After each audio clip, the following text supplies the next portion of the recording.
In the vast darkness of space, where a million civilizations have risen and fallen, there exists one universal truth that every species knows: humans are the monsters you avoid at all costs. They're the ones who turn peaceful negotiations into bloodbaths, who fight wars that last centuries over resources they don't even need, who would rather die than surrender even when defeat is certain. So when Zaraka, a dying Velthani scout, crash-landed on a remote moon with her life support failing and her species' enemies closing in, the last thing she expected was salvation. And the absolute last being she wanted to encounter was a human. But sometimes, the galaxy's most feared monsters become the most unexpected heroes. Sometimes, a single act of kindness can shatter a million years of hatred and prejudice.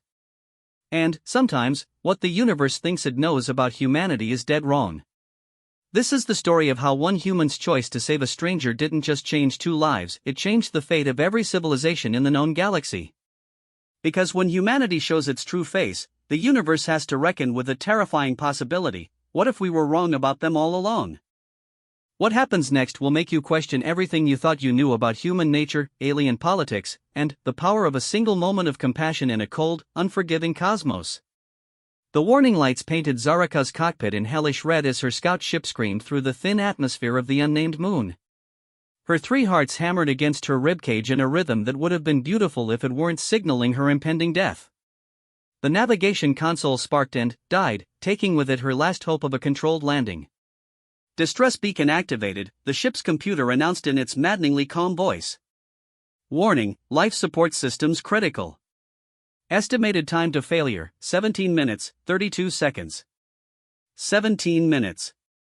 Zaraka's elongated fingers, each ending in a delicate sensory tendril, danced across what remained of her controls. The Velthani had evolved on a world of perpetual twilight, developing enhanced sensory capabilities and reflexes that served them well as scouts and explorers for the Galactic Coalition. Those same reflexes were the only reason she'd escaped the Kethmar ambush that had killed her entire survey team. The surface rushed toward her viewscreen, a desolate landscape of jagged rocks and ice formations under a star-filled sky.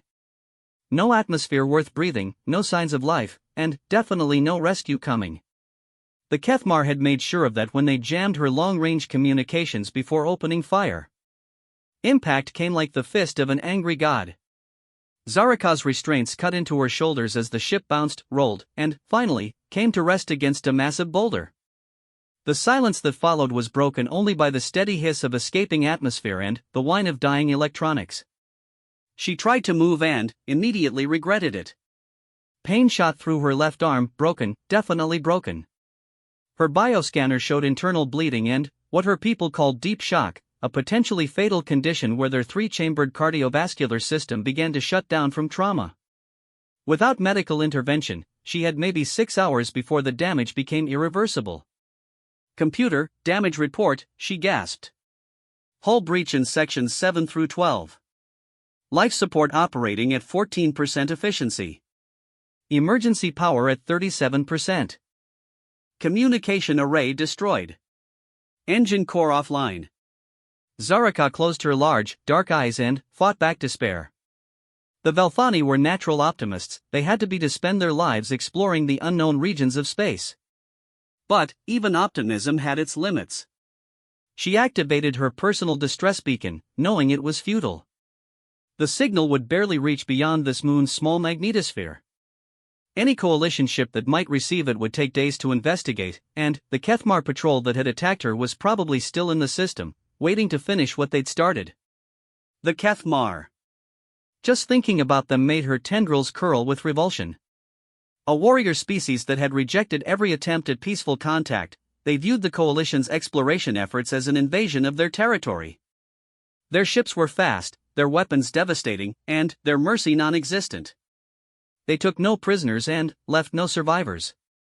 She'd been leading a routine survey mission in the Outer Rim when they'd appeared, 3 sleek destroyers dropping out of hyperspace without warning. Her team's scientific vessels hadn't stood a chance. She could still hear Captain Velthon's final transmission: "Zaraka, run. Tell the coalition what happened here." But she wouldn't be telling anyone anything. Not trapped in a broken ship on a dead moon with her life slowly leaking away. Zaraka pulled herself to the emergency supplies locker, her injured arm hanging uselessly at her side.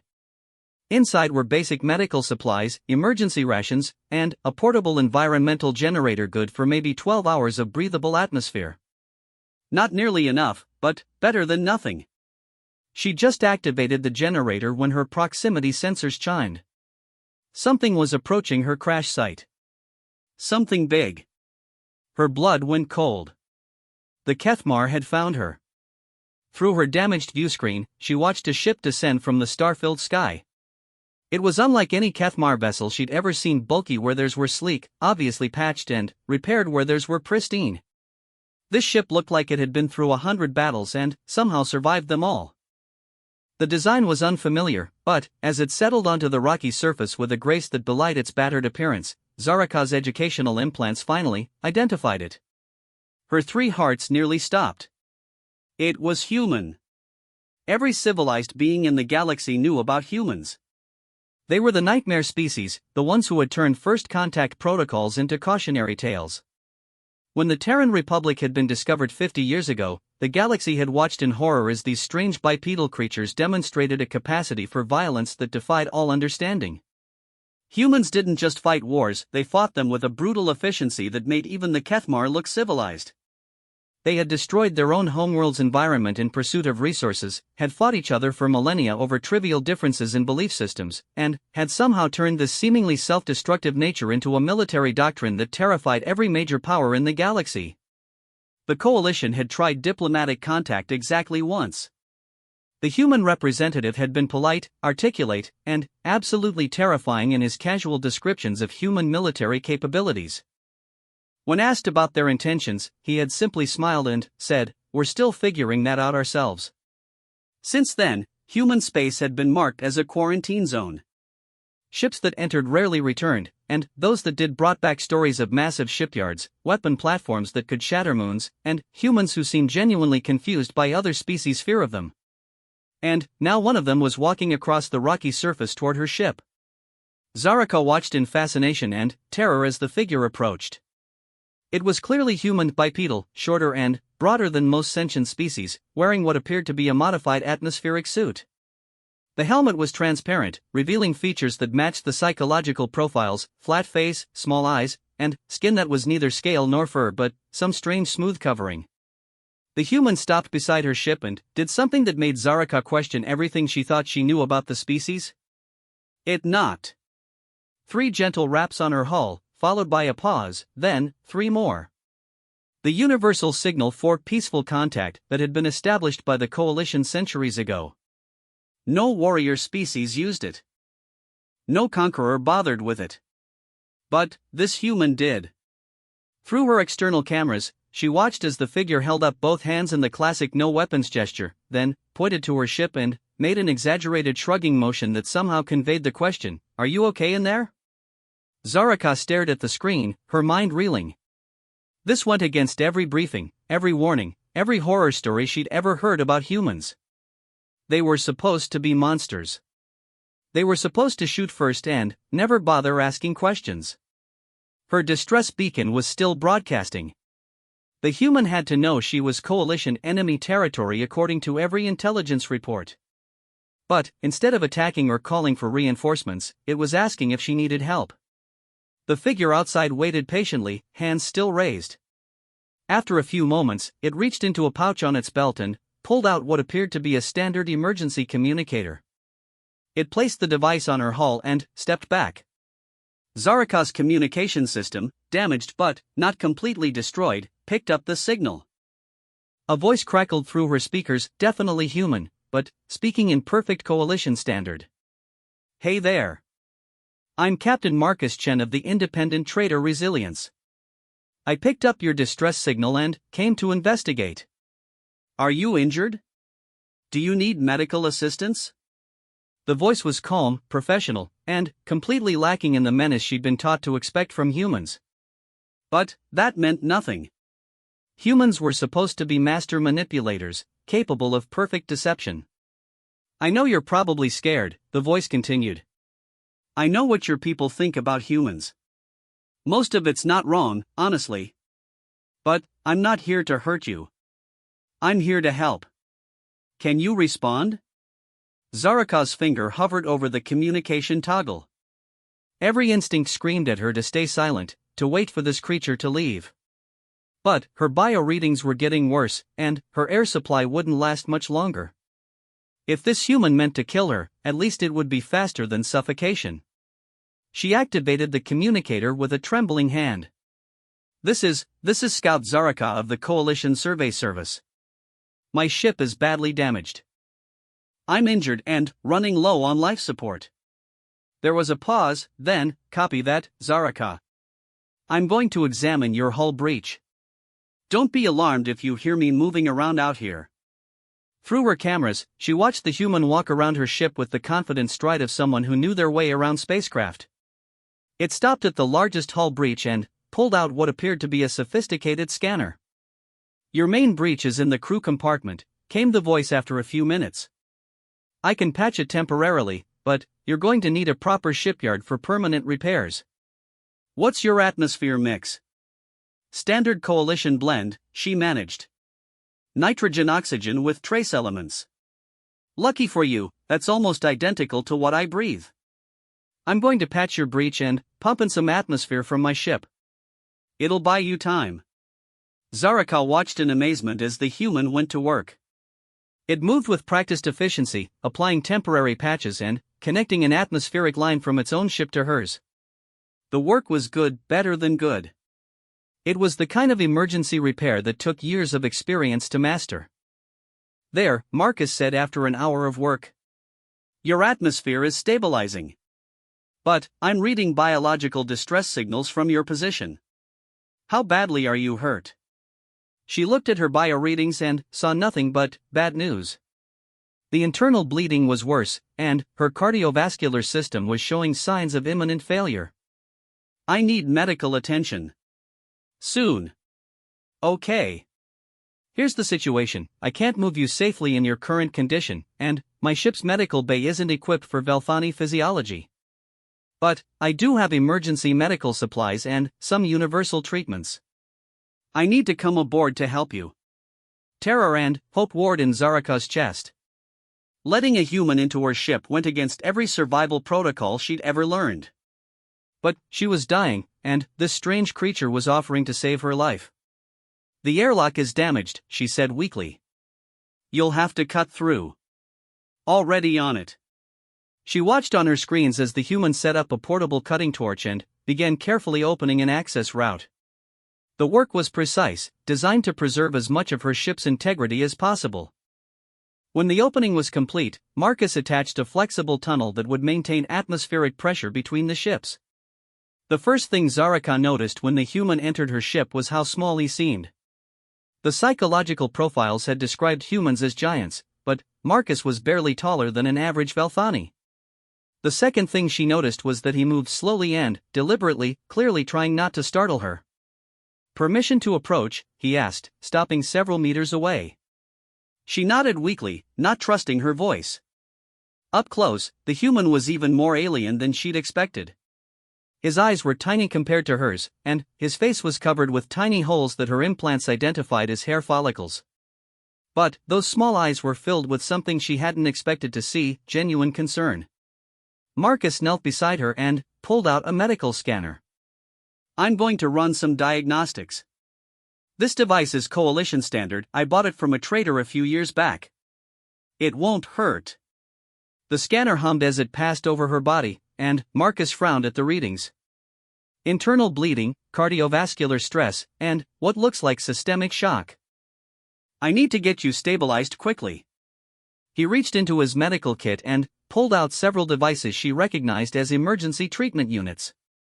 I'm going to inject you with a universal coagulant to stop the bleeding, then use a biostabilizer to support your cardiovascular system. These are broad-spectrum treatments, they should work on Velthani physiology. Why are you helping me? Zaraka whispered as he prepared the injections. Your people and mine were not allies. Marcus paused in his work and looked at her with those strange, small eyes. Because you're hurt and you need help. That's reason enough. The simplicity of the statement hit her like a physical blow. No political calculation, no demand for payment or information, no ulterior motive. just pure, uncomplicated compassion. The injections brought immediate relief. The pain in her chest eased, and her bio readings began to stabilize. As the medical nanites went to work repairing her internal damage, Zaraka felt strength slowly returning to her limbs. Better? Marcus asked, monitoring her vital signs on his scanner. Much better. Thank you. She studied his face, searching for any sign of deception or hidden agenda. I don't understand. Everything we've been told about humans is probably true, Marcus said with a rueful smile. We're not saints, Zaraka. We're capable of terrible things. But we're also capable of good things. It depends on the situation and the individual. He finished packing his medical supplies and stood. Your ship's life support should hold now, and the medical nanites will keep you stable for several days. But you need proper medical attention. There's a coalition medical station about 6 hours from here. The Kethmar, she said suddenly, remembering why she was here. They're still in the system. They ambushed my survey team. Marcus's expression darkened. How many ships? 3 destroyers. They wiped out my entire team. The memory brought fresh pain. They'll attack any coalition vessel that enters the system. Then, we'll have to be clever about this, Marcus said. My ship's not much to look at, but she's fast and well-armed. I can get you to that medical station. You would risk your life for a stranger? For someone whose people consider you an enemy? Marcus was quiet for a long moment. Zaraka, I spent most of my life believing that the universe was a cold, hostile place where the strong prey on the weak and kindness is just weakness in disguise. I've seen enough war and cruelty to last several lifetimes. He gestured toward the patched hull around them. But sometimes, in the middle of all that darkness, you get a chance to light a small candle. You get a chance to prove that there's still some good left in the universe. I'm not going to waste that chance. Zaraka felt something shift inside her chest, not the pain of her injuries, but something deeper. A worldview built over decades of fear and propaganda was crumbling under the weight of this human simple decency. What happens when we reach the medical station? She asked. Coalition security will want to question you. They'll think you're a spy or worse. Marcus shrugged. I'll deal with that when it happens. Right now, getting you medical attention is more important than whatever trouble I might face later.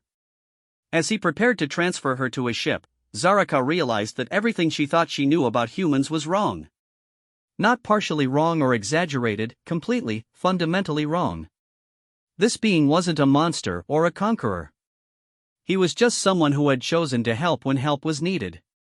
But, as they prepared to leave the crash site, neither of them knew that this simple act of kindness would set in motion events that would shake the foundations of galactic civilization.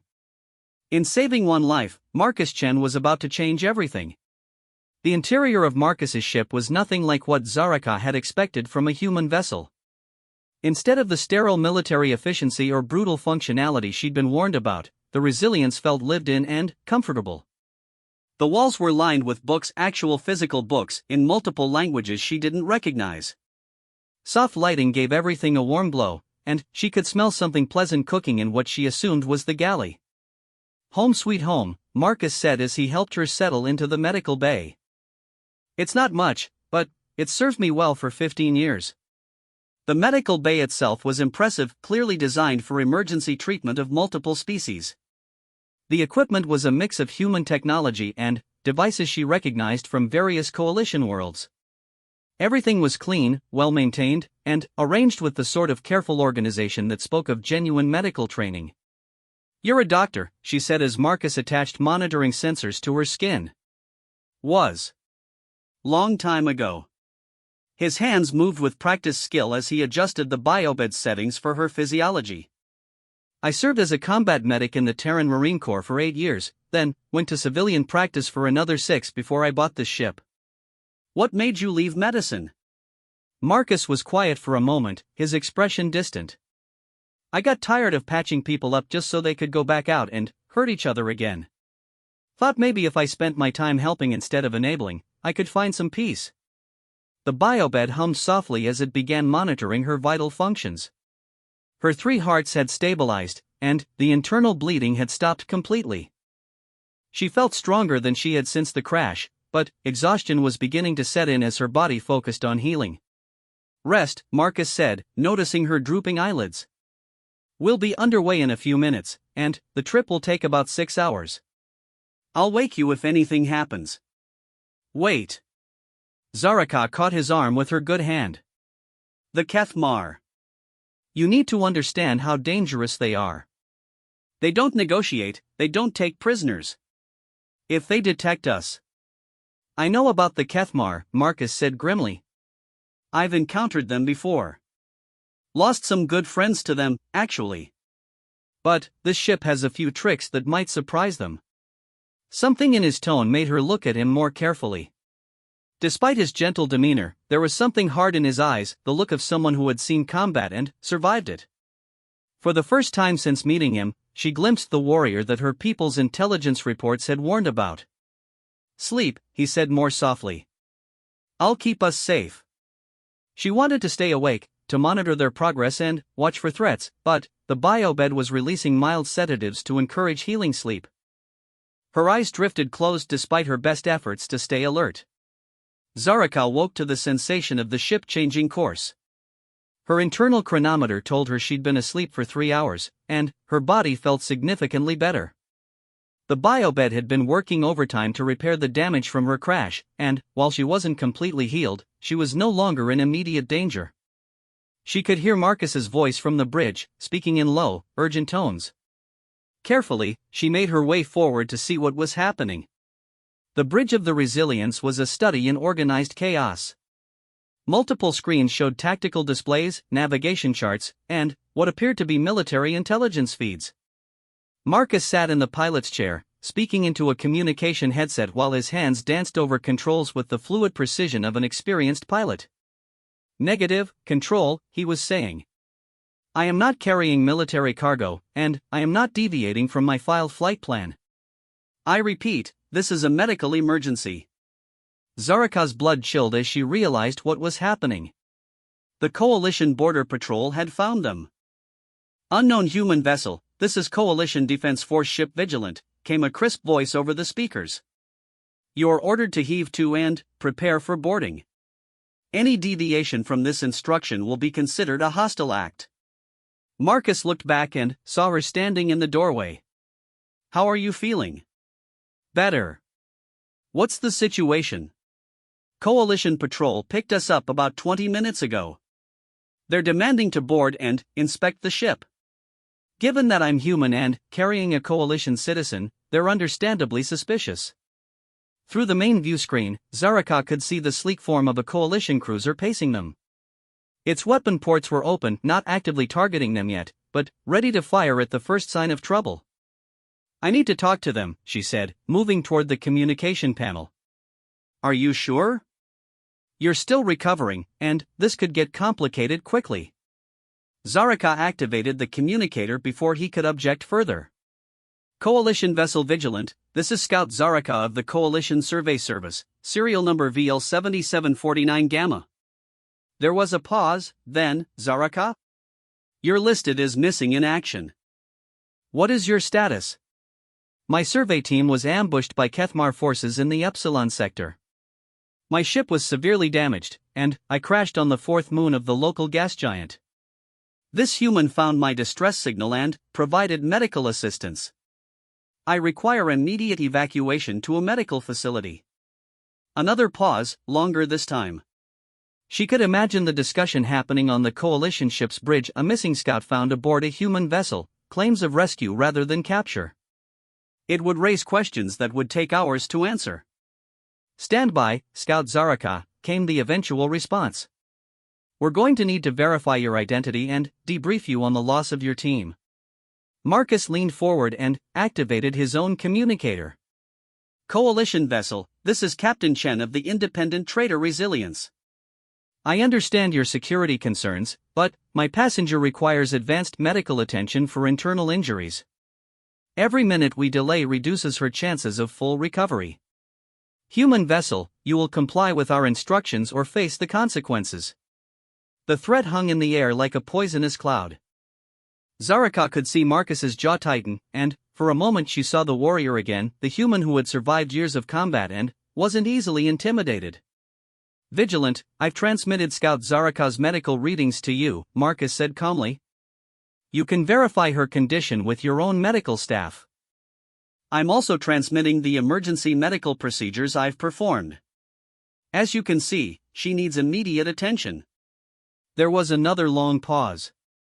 Then, Resilience, our medical officer confirms the severity of the situation. You are cleared to proceed to Medical Station Gamma 7 under escort. Any attempt to deviate from the prescribed course will result in immediate destruction. Understood, Vigilant. We'll behave ourselves. As the coalition cruiser settled into escort formation, Zaraka noticed something strange. Despite being threatened with destruction, Marcus seemed almost amused by the situation. You're not afraid of them, she observed. Should I be? Marcus asked, adjusting their course to match the escort's heading. They're just doing their job. They see a human ship carrying a coalition citizen, and they think the worst. Can't really blame them for that. But they threatened to destroy us. Marcus shrugged. Empty threat. They know I'm carrying an injured coalition citizen who needs medical attention. They're not going to risk her life just to make a point. Besides, he added with a grin that was distinctly predatory, they're assuming this old traitor doesn't have any teeth. Something in his tone made her look at the tactical display more carefully. The Resilience showed up as a single, relatively small contact. But, now that she was looking for it, she could see subtle inconsistencies in the sensor readings. Your ship isn't what it appears to be, she said slowly. Most things aren't, Marcus replied. The Resilience started life as a standard cargo hauler, but I've made some modifications over the years. Better engines, upgraded shields, and a few other improvements that help me stay alive in dangerous situations. What kind of improvements? Marcus's grin widened.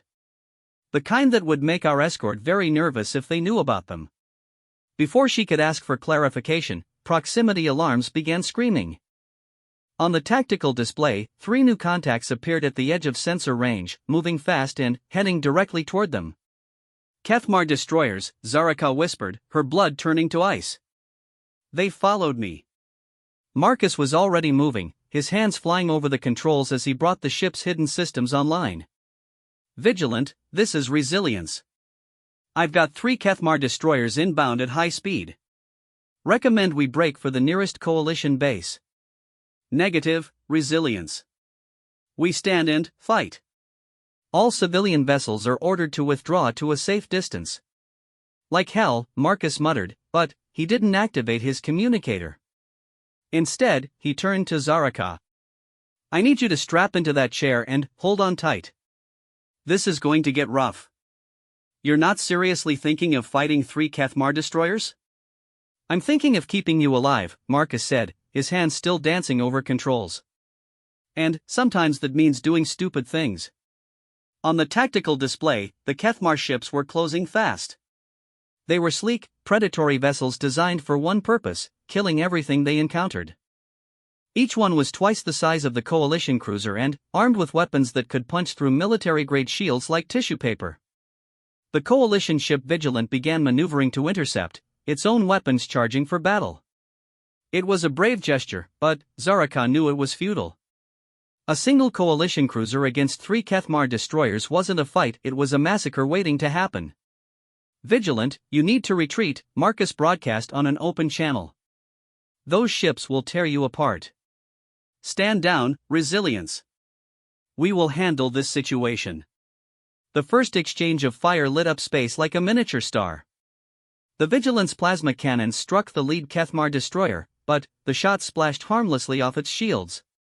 The return volley from all 3 enemy ships hammered into the coalition vessel, overloading its defenses in seconds.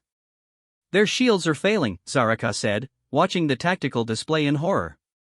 Marcus was studying his own displays with the cold concentration of a professional soldier. Range to Medical Station Gamma 7? 4 hours at current speed. Why? Because we're not running away. Marcus's fingers found a series of controls she hadn't noticed before, and, suddenly, the bridge displays changed dramatically. What had appeared to be a simple cargo hauler was revealed to be something else entirely. Sweet mother of stars, Zaraka breathed. What is this ship?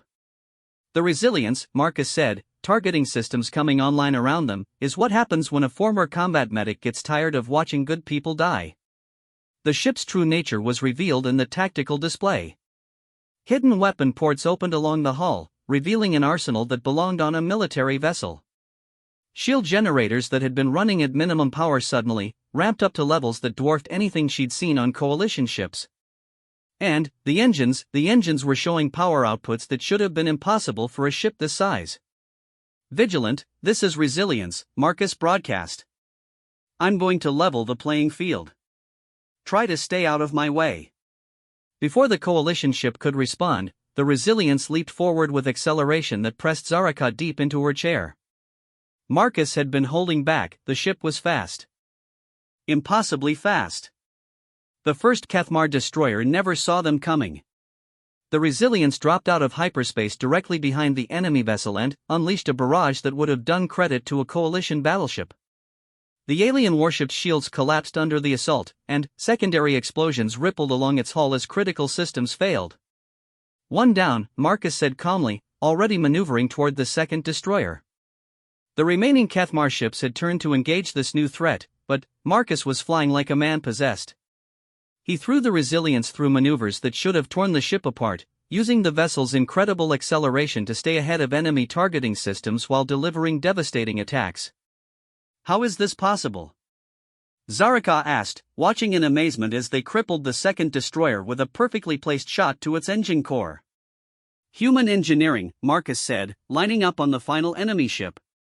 We may be crazy, but we build things to last. The final Cathmar destroyer tried to run, but the resilience was faster. Marcus disabled its engines with surgical precision, leaving it drifting helpless in space. Vigilant, this is resilience, Marcus said, his ship's weapons still trained on the crippled enemy vessel. 3 Cathmar destroyers neutralized. You might want to call for a salvage team. The response from the coalition ship was a long moment of stunned silence, followed by, resilience, what the hell are you? Marcus looked at Zaraka and smiled, not the gentle expression she'd grown used to, but something sharper and more dangerous. Just a guy with a ship who doesn't like bullies. As they resumed course for the medical station, Zaraka stared at the human beside her with new understanding. Marcus Chan wasn't just a doctor turned traitor. He was something the galaxy had never seen before, a human who had chosen to use his people's terrifying capabilities in service of protecting others. The galaxy is going to want answers, she said quietly. I know, Marcus replied. But, first, let's get you properly healed. Everything else can wait. But, even as they flew toward the medical station, Zaraka knew that nothing would ever be the same. The galaxy's understanding of humanity was about to change forever, and it all started with one human's decision to save a stranger's life. The implications were staggering, and they were only just beginning to unfold. Medical Station Gamma 7 was a massive structure orbiting a blue-white star, its gleaming hull bristling with docking ports, communication arrays, and defensive systems. As the Resilience approached under coalition escort, Zaraka could see dozens of ships in the vicinity, medical transports, supply vessels, and a significant military presence that had clearly been scrambled in response to the Cathmar incident. Looks like we're expected, Marcus observed, studying the tactical display. That's half the coalition Third Fleet out there. You destroyed 3 Cathmar destroyers with what appeared to be a civilian cargo ship, Zaraka said, still processing what she had witnessed. Of course they're going to want answers. Marcus guided the Resilience toward the designated docking bay with easy skill, but she could see the tension in his shoulders. Whatever happened next, it would change everything for him. He could never go back to being just another independent trader moving cargo between worlds. I want you to know, she said as they began final docking procedures, whatever they decide to do, I'll tell them the truth. You saved my life. You risked everything to help a complete stranger. I appreciate that, Marcus replied. But, I'm not expecting a hero's welcome. Your people have good reasons to be suspicious of humans. The docking clamps engaged with a solid thunk, and Marcus began shutting down the ship's systems. Zaraka noticed that he was careful to lock down the military-grade equipment he'd revealed during the battle, but he made no attempt to hide its existence.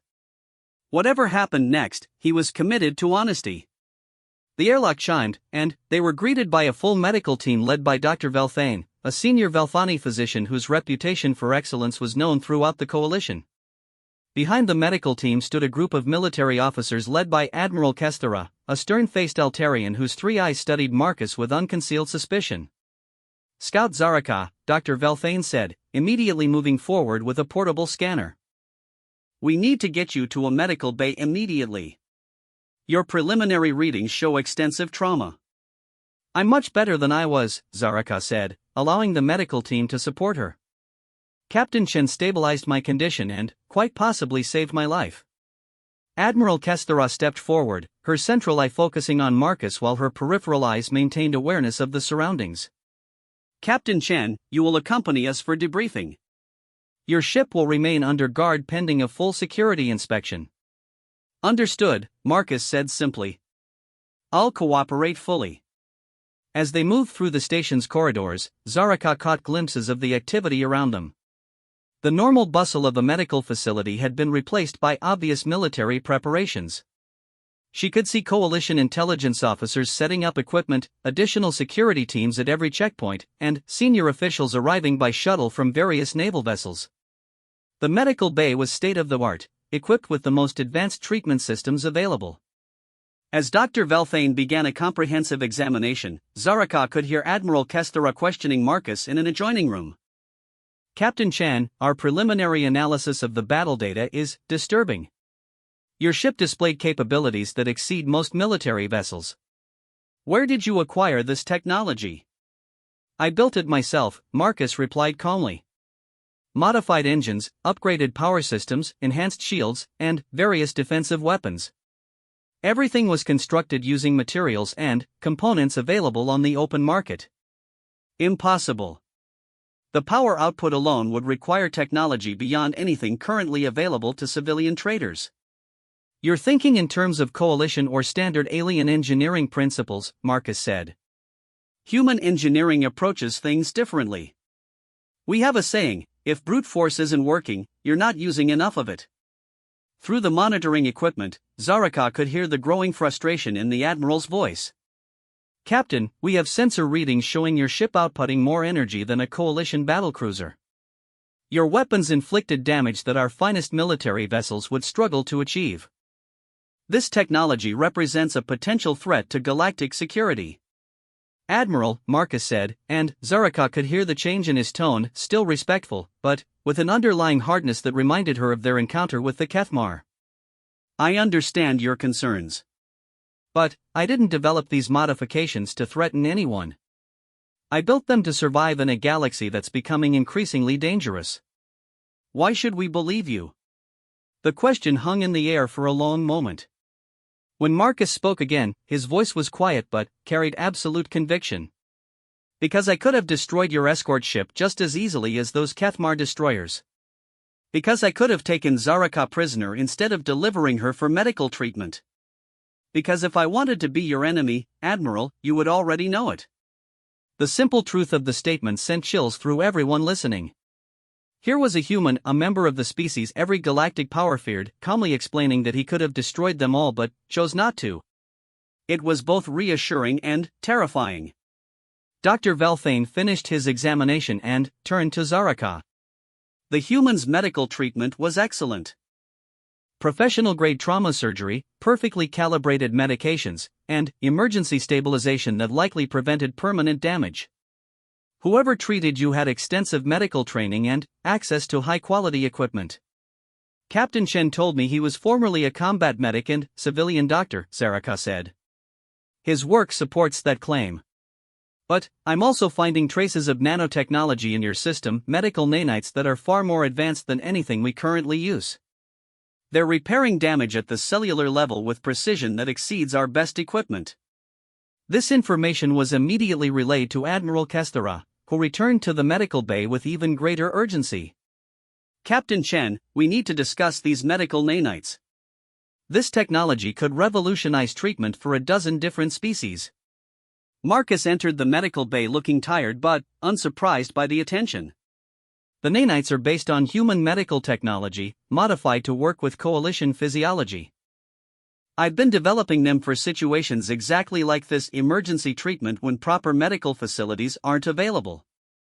You're saying humans have medical technology superior to anything in the coalition? Admiral Kesteros' three eyes were all focused on Marcus now, and Zaraka could see the implications racing through the alien's mind. In some areas, yes, Marcus admitted. We've had to develop advanced battlefield medicine out of necessity. When you're constantly fighting each other, you get very good at patching people up. The brutally honest assessment made everyone in the room uncomfortable. Here was a human casually admitting to his species' violent nature while simultaneously demonstrating their capacity for healing and compassion. "Admiral," came a voice from the corridor.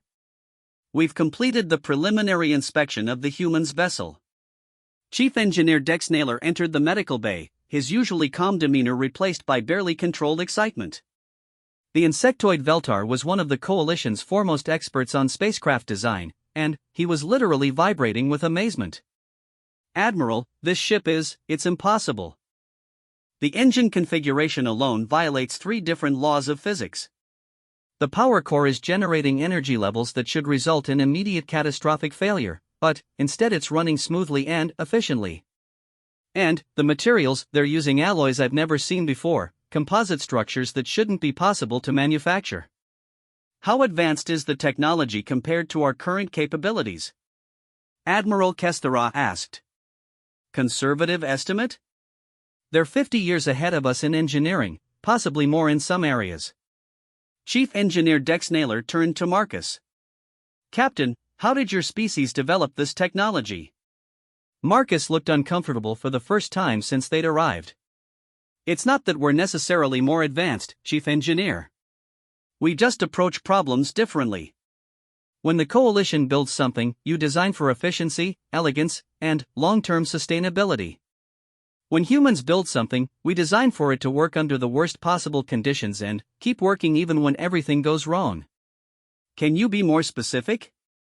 Marcus was quiet for a moment, clearly choosing his words carefully. "Your people build a spacecraft engine to operate at maximum efficiency under normal conditions. We build ours to keep running even if half the components are destroyed, the fuel is contaminated, and someone is actively shooting at us. But the power output is the result of accepting that some of our technology will be loud, crude, and potentially dangerous. You design for safety margins and graceful failure modes. We design for raw performance and assume the operator will be skilled enough to handle the risks." Chief Engineer Dex Naylor stared at him in amazement. "You're saying human spacecraft are essentially flying weapons platforms that happen to be capable of transportation?" "That's not entirely wrong," Marcus admitted. "Most human ships can be converted for combat use within a few hours. It's a survival trait we developed during our various wars." Admiral Kestera exchanged glances with her staff officers, and Zaraka could see the implications of this revelation sinking in. If a single modified human trader could defeat 3 Kethmar destroyers, what could an actual human military vessel accomplish? What could a human fleet do? "Captain Chen," the admiral said carefully, "we need to understand the true capabilities of human military forces. The information you've provided suggests that our intelligence estimates may be inadequate." Marcus sighed and sat down heavily. For the first time since she'd met him, he looked older than his years. "Admiral, I left human space for a reason. Our military capabilities are extensive. But they're also largely focused on fighting each other. We've been at various states of war for most of our recorded history. The Terran Republic's military consists of approximately 12,000 combat vessels ranging from patrol ships to dreadnought-class battleships. Each ship is designed for extended independent operations in hostile territory. Our manufacturing capacity can replace losses at roughly 4 times the rate of any comparable coalition member." The numbers hit the room like physical blows. 12,000 military vessels, each potentially more advanced than coalition warships, backed by an industrial base that could sustain prolonged warfare. "But here's what your intelligence reports probably didn't tell you," Marcus continued. humanity is tired of war. We've been fighting each other for millennia, and we're finally starting to realize how pointless it all is. The reason we haven't expanded beyond our current territory isn't because we can't, it's because most of us don't want to. Then, why maintain such military capabilities? Asked Dr. Velthane. Because there are still humans who do want to fight, and because we've learned that the best way to avoid a war is to be so obviously dangerous that no one wants to start one with you. Admiral Kesthara was rapidly calculating strategic implications. If human military technology is as advanced as your ship suggests, why haven't you conquered half the galaxy? Marcus looked at her with something approaching sadness. Admiral, we spent 3,000 years trying to conquer each other and nearly destroyed our homeworld in the process. Why would we want to repeat that mistake on a galactic scale? But, the Kethmar, you destroyed 3 of their ships with what appeared to be minimal effort. The Kethmar are bullies, Marcus said, his voice hardening. They prey on species that can't fight back effectively. I don't like bullies. So you appointed yourself as a protector? I appointed myself as someone who helps people who need help. Sometimes that means medical treatment. Sometimes it means fixing a broken ship. And, sometimes, his eyes met Admiral Kesthara's central eye directly, it means stopping bullies. The room fell silent as everyone processed this revelation. Here was a human, a member of the galaxy's most feared species, who had voluntarily exiled himself from his own people to spend his life helping others. It challenged every assumption they had about human nature. There's something else, Marcus said quietly. Something you need to understand about humans. We're not all the same. The ones who want to conquer and destroy are the minority, but they're also the loudest and most visible. Most of us just want to live our lives in peace. How can we verify this? Admiral Kesthara asked. You can't, Marcus said simply. You'll have to take it on faith, just like I had to take it on faith that helping Zaraka was the right thing to do. As if summoned by her name, Zaraka struggled to sit up in her medical bed. The advanced nanites had accelerated her healing dramatically, and she felt strong enough to speak. Admiral, she said, her voice carrying the authority of someone who had seen the truth firsthand. Captain Chen saved my life when he could have left me to die. He risked his ship and his freedom to get me medical treatment. He protected a coalition vessel from superior forces without being asked and without expecting reward.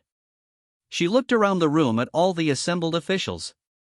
If this is what humanity looks like when it chooses to help instead of harm, then maybe we need to reconsider everything we think we know about them. The silence that followed was heavy with possibility. In saving one life, Marcus Chen had opened a door that had been locked for 50 years.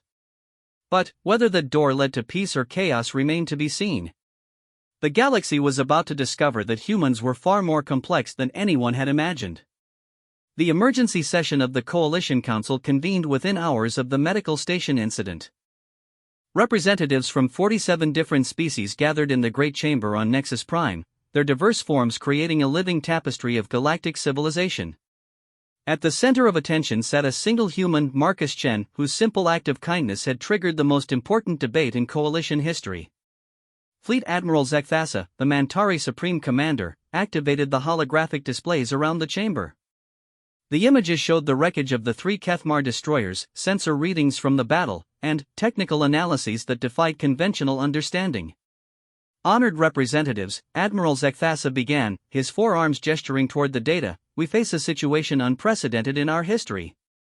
A single human vessel has demonstrated military capabilities that exceed our most optimistic estimates of their technology. The chamber erupted in alarmed chatter. Representative Velsaris of the Aquatic Coalition raised a tentacle for attention. Admiral, our intelligence reports suggested human military strength was significant but manageable. These readings indicate we may have gravely underestimated the threat they pose. With respect, Marcus said, standing to address the assembly, I'm not here as a threat. I'm here because I helped someone who needed help. Captain Chen, interrupted Representative Kolvash, the insectoid delegate from the Hive Worlds, your intentions may be benign, but your capabilities are terrifying. A single modified trader vessel destroyed 3 advanced warships. What could an entire human fleet accomplish? Marcus looked around the chamber at the dozens of species represented, beings who had spent centuries building a peaceful coalition based on cooperation and mutual respect. That depends entirely on what you choose to do next, he said quietly. Counselor Primethnara, the ancient Valdorian who had led the coalition for over 2 centuries, activated her speaking staff. The chamber fell silent out of respect for her age and wisdom. Captain Chen, she said, her crystalline voice carrying the weight of authority, we must understand the true nature of humanity. Your actions suggest compassion and honor, but your capabilities suggest the potential for unprecedented destruction. How do we reconcile these contradictions? Marcus was quiet for a long moment, choosing his words carefully. Counselor Prime, my species has spent most of its history fighting itself. We've perfected the art of war because we've had so much practice. But we've also learned something that most species never have the opportunity to discover. And what is that? That winning isn't the same as being right. That strength without purpose is just destruction. That the ability to hurt someone doesn't give you the right to do it. Representative Dex Kaler of the silicon-based mineral world spoke up. Yet your people maintain vast military forces. If you truly seek peace, why not disarm? Marcus's expression grew grim. Because disarming only works if everyone does it. There are still humans who believe might makes right, just as there are Kethmar who see other species as prey to be hunted. The difference is that most humans have moved beyond that thinking. How can we verify this claim? Demanded Admiral Zekthassa. You can't, Marcus replied. Not from here. You'd have to send representatives to human space and see for yourselves. The suggestion sent another wave of agitated discussion through the chamber. Direct contact with human space had been avoided for 50 years due to safety concerns. The idea of deliberately entering what was considered the most dangerous region of known space was almost unthinkable. Counselor Primethnara raised her speaking staff again. Captain Chen, would your government be willing to receive coalition representatives? I can't speak for the Terran Republic officially, Marcus said. I left human space years ago and haven't maintained contact with government officials. But I can tell you this, there are humans who would welcome peaceful contact, and there are humans who would oppose it. The question is which group has more influence. This is exactly the problem, Representative Velsaris interjected. We're being asked to take enormous risks based on the word of a single individual whose own people may not support his position. Then, test me, Marcus said simply. The chamber fell silent. Counselor Primethnara leaned forward. Explain.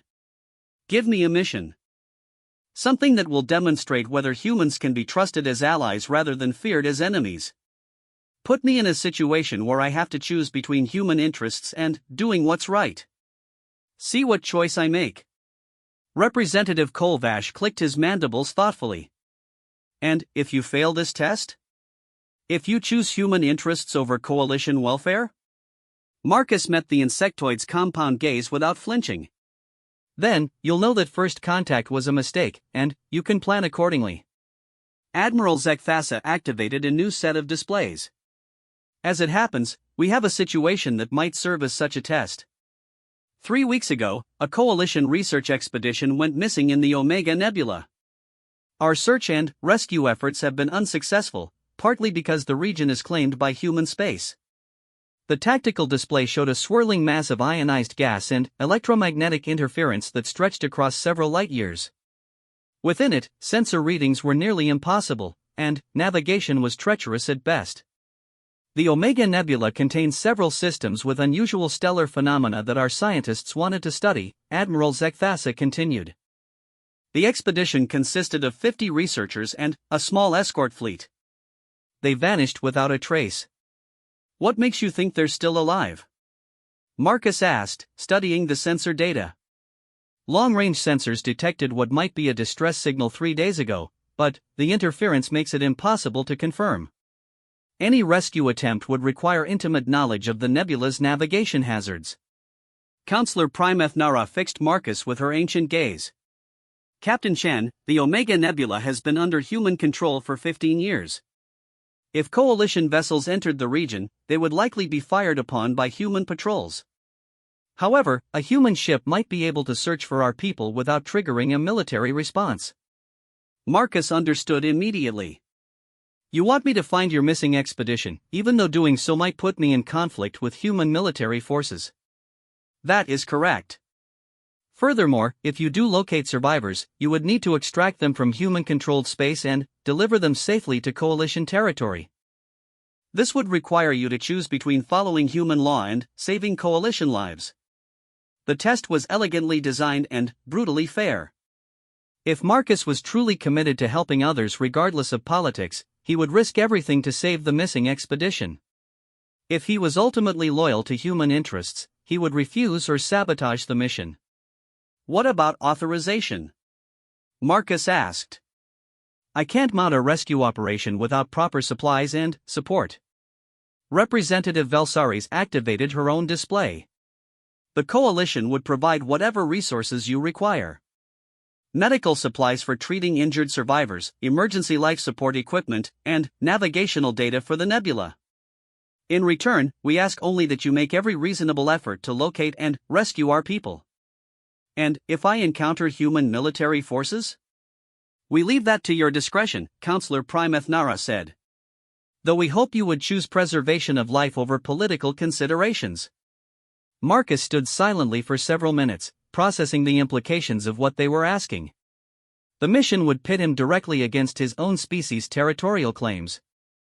If he succeeded, he would be helping Coalition citizens at the expense of human sovereignty. If he failed, 50 innocent people would likely die. I'll need a few modifications to my ship, he said finally. Better sensors for operating in the nebula, enhanced life support for potential survivors, and improved communication systems in case I need to coordinate with Coalition forces. You're accepting the mission? Admiral Zekthasa asked. I'm accepting the responsibility, Marcus corrected. Those people are lost and possibly dying. Whether they're Coalition citizens or human citizens doesn't matter, they need help. Representative Kolvash leaned forward. Captain, you understand that this mission could result in your being branded a traitor by your own people? Marcus's expression was grim but resolute. I've been called worse things by better people. If saving innocent lives makes me a traitor, then maybe being a traitor isn't such a bad thing. The chamber erupted in discussion as representatives debated the wisdom of entrusting such a critical mission to someone whose loyalty remained unproven. But Counselor Primethnara silenced them with her speaking staff. The decision is made, she announced. Captain Chen will attempt to locate and rescue our missing expedition. The Coalition will provide all necessary support for this mission. She fixed Marcus with her ancient gaze. Captain, you have 1 week to prepare. After that, 50 lives will depend on your choices. I pray you choose wisely.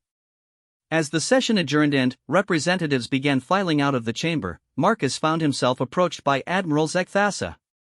Captain, the Mantari commander said quietly, I want you to understand the stakes here. If you succeed in this mission, it could lead to formal diplomatic relations between humanity and the Coalition. If you fail. If I fail, the galaxy will assume that humans can't be trusted, and any chance for peaceful coexistence dies with those researchers.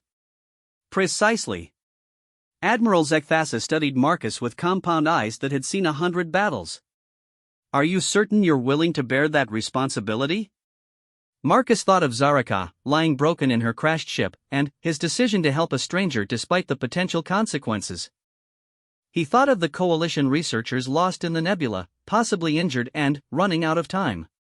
He thought of the choice between doing what was safe and doing what was right. Admiral, he said quietly, I stopped worrying about being certain the day I decided that helping people was more important than protecting myself. Those researchers need someone to find them, and I happen to be someone who can do that. Even if it costs you everything? Marcus smiled, the same gentle expression that had convinced a dying alien to trust him with her life. Especially then. As he left the council chamber to begin preparations for what might be the most important mission in galactic history, Marcus couldn't help but wonder if he was about to prove that humans could be humanity's best hope for peace, or if he was walking into a trap that would doom any chance for understanding between species. Either way, 50 innocent lives hung in the balance, and that was reason enough to try. The Omega Nebula stretched before the Resilience like a vast wall of burning gas and twisted spacetime, its swirling depths hiding secrets that had fascinated scientists for decades.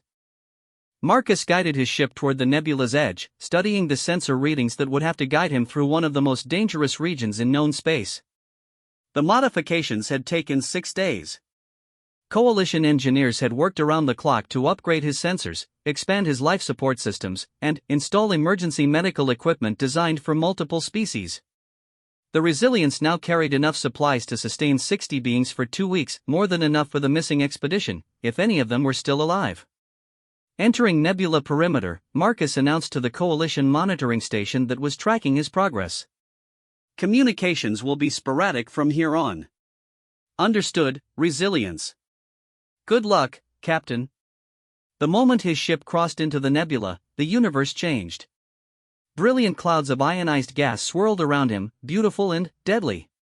His sensors immediately began registering the electromagnetic interference that made navigation so treacherous. Without the upgraded detection systems, he would have been flying blind. According to the mission briefing, the research expedition had been studying a series of unusual stellar phenomena deep within the nebula. Their last transmission had come from a region near the nebula's center, where massive gravitational anomalies created pockets of stable space amid the chaos. It took him 4 hours to reach the first search coordinate, following navigation routes that Coalition scientists had painstakingly mapped over years of long-range observation. The journey was nerve-wracking. Several times he had to change course to avoid magnetic storms that could have torn his ship apart. Computer, scan for artificial energy signatures, he instructed as he reached the designated search area. Multiple contacts detected. Configuration suggests debris field. Marcus's heart sank. On his tactical display, he could see the scattered remains of what had once been ships. The Coalition research expedition had found the stellar phenomena they were looking for, but something had gone catastrophically wrong. As he moved closer to investigate, proximity alarms suddenly screamed. 3 contacts were approaching at high speed, sleek vessels with the distinctive energy signatures of human military ships. Unknown vessel, this is the human Navy patrol ship Retribution, came a crisp voice over the communication system. You are in violation of territorial sovereignty. Identify yourself immediately. Marcus activated his transponder, broadcasting his identity and registry. This is Captain Marcus Chen aboard the independent trader Resilience. I'm conducting a search and rescue operation for missing Coalition personnel. Captain Chen, you are ordered to withdraw from this sector immediately. This region is under human Navy jurisdiction, and Coalition vessels are not authorized to operate here. The vessels I'm searching for are research ships, not military. They pose no threat to human interests. That determination is not yours to make. You will withdraw immediately or face the consequences. Marcus studied the approaching patrol ships on his sensors. Each was a cruiser-class vessel with enough firepower to destroy his ship several times over. The smart move would be to retreat, report the debris field to Coalition authorities, and let the politicians sort out the territorial dispute.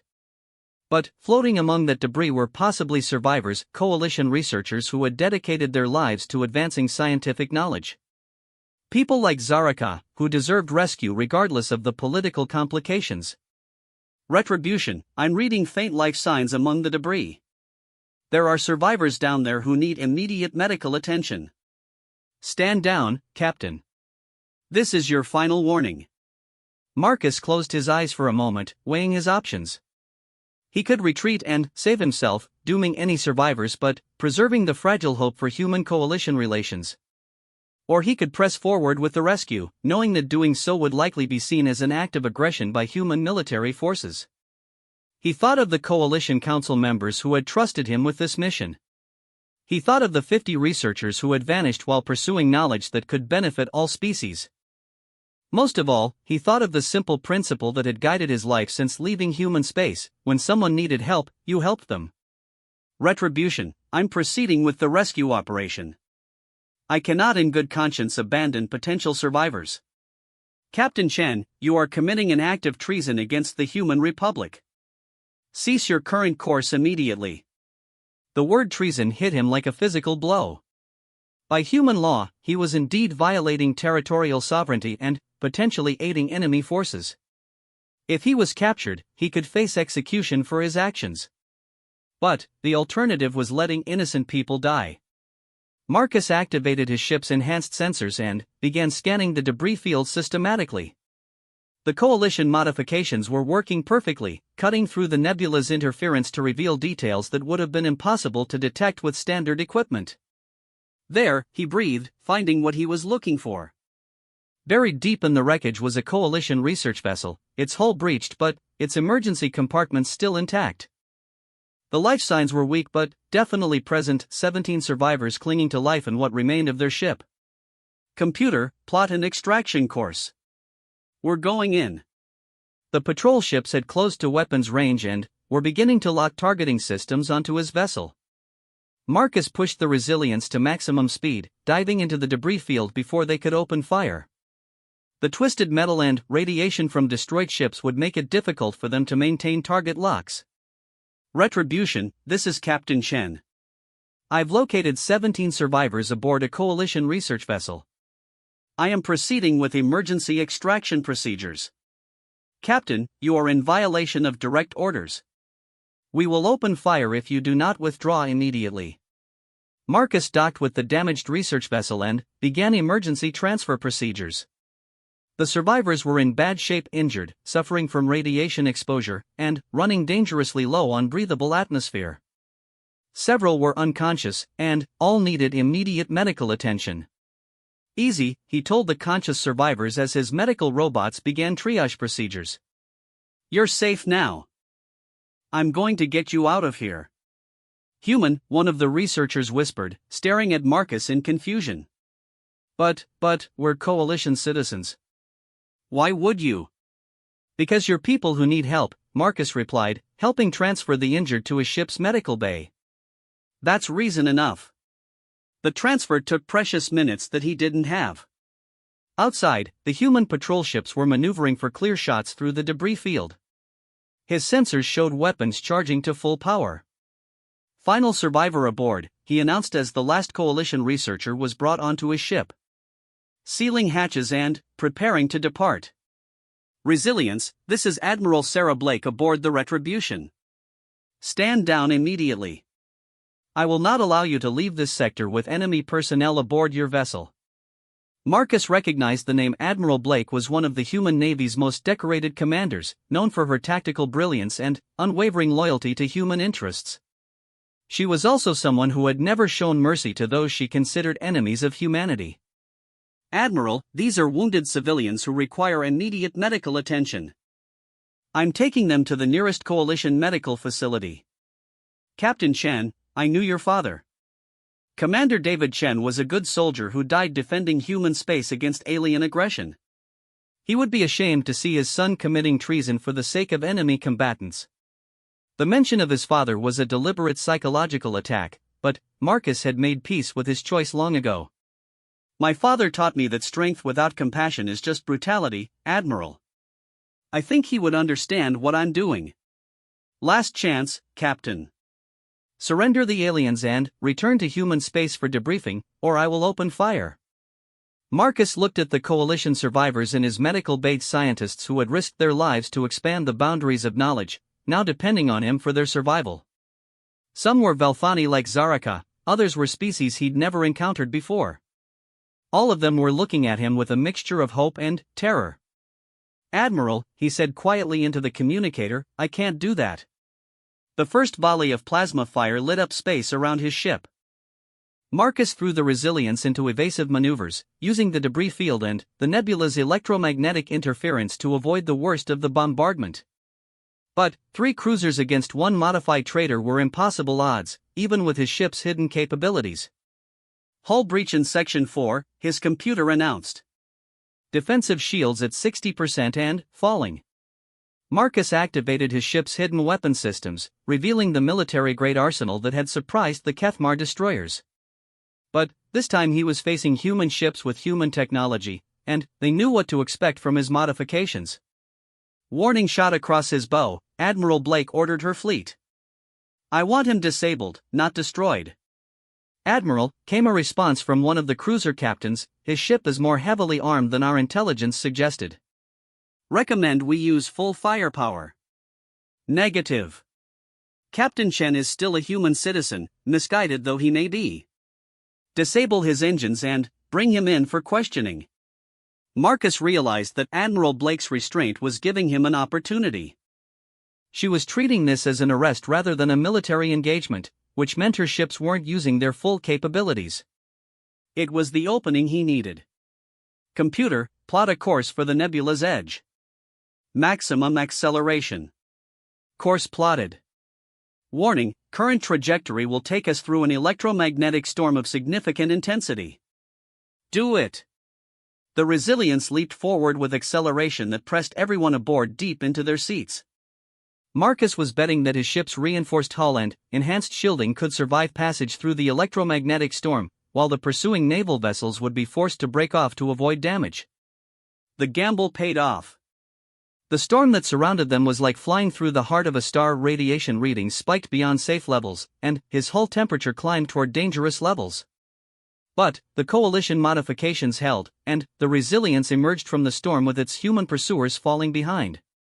"This is Admiral Blake to all coalition monitoring stations," came the transmission as Marcus cleared the nebula.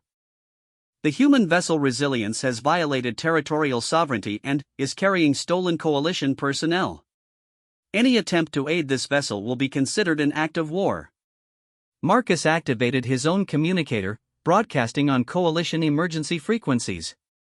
"Coalition Command, this is Captain Chen aboard the Resilience. I have 17 survivors from the missing research expedition aboard my vessel. They require immediate medical attention." The response came from Admiral Zekthasa himself. "Captain Chen, we have Admiral Blake's transmission. Are you being pursued by human military forces?"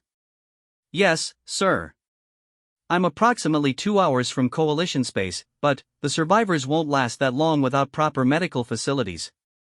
There was a pause, then, "Captain, we're dispatching a medical frigate to rendezvous with you at the territorial boundary." "Can you maintain your current course?" "Affirmative.